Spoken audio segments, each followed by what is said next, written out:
Now we'll analyze a few scenarios showing the effectiveness of the defense-in-depth model against various types of attacks. Automated attacks on a specific service is the first scenario.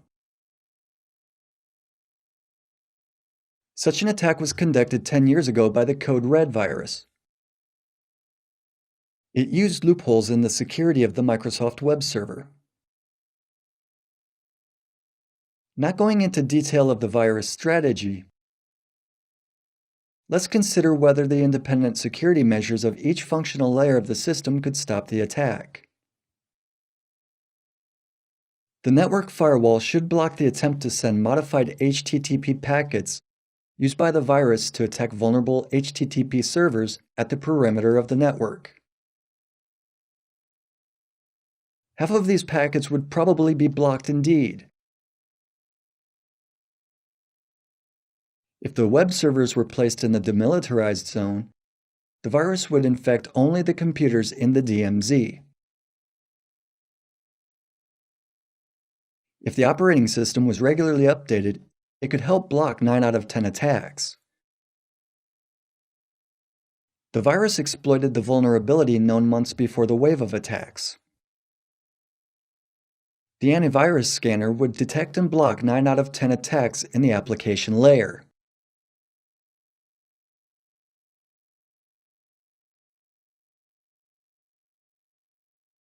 The strength of the defense-in-depth model is that, even though individual solutions are not infallible, if they are truly independent of each other, you can count the probability of the attack by multiplying the individual probabilities. The final value is much less than the individual probabilities values. Considering our optimistic assumptions, threat probability amounts to 0.04% and was counted by multiplying 40% times 1% times 10%.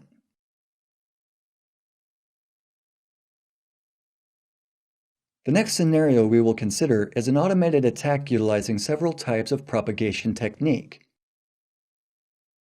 This was a strategy employed by the Nimda computer virus. It spread via email and local networks, but it also infected remote web servers. The virus is known to use 12 ways to infect computers.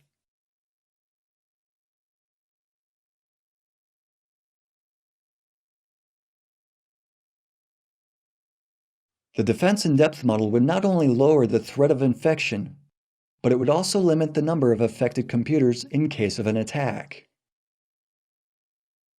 It would require setting up an application firewall at the perimeter level that would analyze incoming data transmissions and not only their packet headers.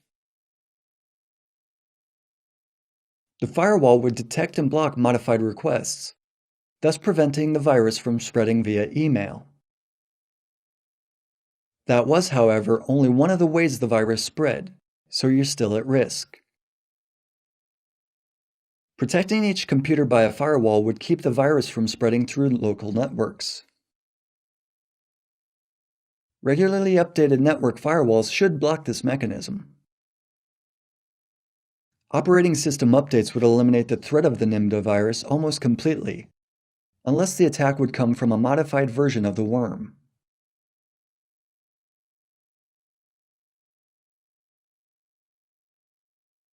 Nimda used social engineering methods as well. It tried to get users to start their program by opening an email attachment. But an effective security policy could counter even this method of attack. No security measure is 100% effective. Sometimes this ratio amounts to 15%. But by combining many security solutions, you can make your system relatively secure. This is called the Swiss cheese model. A piece of Swiss cheese has a lot of holes, but because individual slices stick close together, few holes go through. Similarly, in the case of security, some holes may look more serious than others, but there is no open attack path.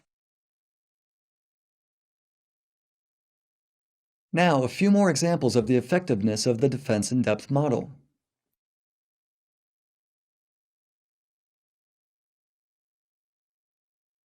A hypothetical response of a computer secured on the basis of this model is presented in the slide below. You can analyze it on your own.